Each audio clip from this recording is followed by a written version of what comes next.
Kasus Subang terbaru, mungkinkah Danu jadi tersangka? Ini penjelasan Roy Suryo, sangat menohok.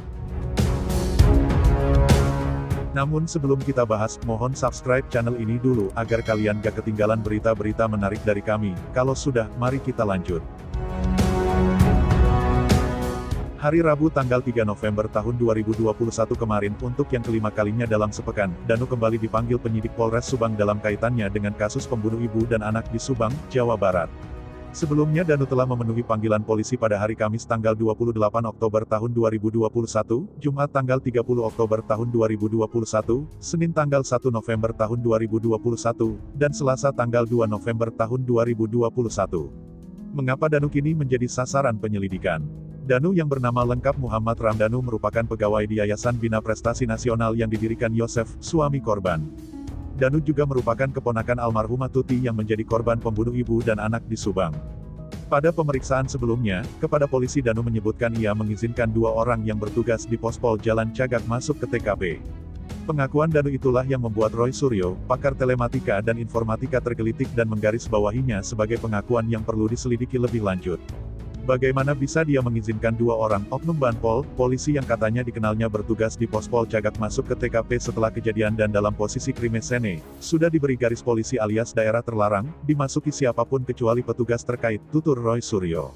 Menurut Roy Suryo, yang pernah menjadi Menpora di era Presiden SBY, pengakuan atau keterangan dari Danu itu sangat menarik dan perlu dilidik lebih lanjut biar semuanya menjadi terang benderang. Apalagi dia, Danu, mengakui kalau disuruh membersihkan bak mandi berbau anyir di TKP, yang mana kuat diduga sangat berkaitan dengan barang bukti. Tindakan Danu ini bisa dikenakan pasal menghilangkan barang bukti, karena dilakukan sebelum petugas resmi datang dan melakukan olah TKP. Mereka datang ke TKP dalam waktu yang tidak wajar, alias dini hari pasca kejadian, ujar Roy Suryo.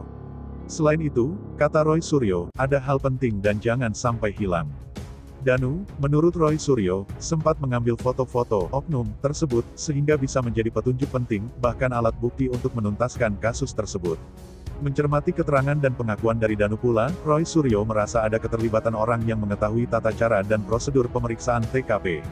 Karena besar kemungkinan, upaya-upaya di atas adalah untuk menghilangkan barbuk dengan menguras bak mandi tersebut, kata Roy Suryo. Roy Suryo mengungkapkan, pembunuhan terjadi karena ada modus dan keterlibatan orang dekat atau inner circle keluarga korban. Apalagi jika terdapat indikasi konflik internal atau masalah pribadi masing-masing pihak.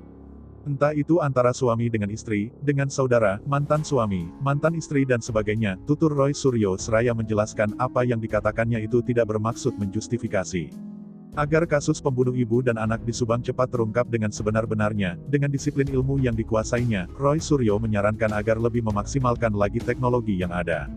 Misalnya pembacaan CDRI, Call Data Record Information, dari nama-nama yang saya sebut di atas. Pra, saat dan pasca kejadian, dengan rentang waktu seminggu bahkan sebulan sebelum dan sesudahnya, saran Roy Suryo. Hal yang sama, kata Roy Suryo, dilakukan juga pada rekaman-rekaman CCTV seputar lokasi, termasuk milik Pemda dan toko-toko, rumah sekitar lokasi kejadian, dengan rentang waktu sebelum dan sesudah hari H kejadian. Cermati apakah ada tanda-tanda mencurigakan, anomali dari orang-orang, mobil-mobil, kendaraan-kendaraan yang frekuensi munculnya lebih dari sekali, ujarnya. Seperti diketahui kasus pembunuhan Subang atau pembunuh ibu dan anak di Subang yang meminta korban jiwa Tuti Suhartini dan Amalia Mustika Ratu cukup menggegerkan karena tergolong sadis. Hingga hari ini, Kamis tanggal 4 November tahun 2021 atau sudah mau menjelang 3 bulan sejak kejadian, kasus pembunuh ibu dan anak di Subang belum terungkap juga. Polisi masih terus berupaya keras mengumpulkan, mencocokkan dan menganalisa bukti-bukti yang didapat di lapangan.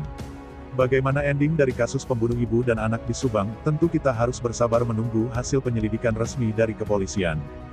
Gimana menurut kalian? Terima kasih telah menyimak video ini dan jangan lupa like, komen dan subscribe.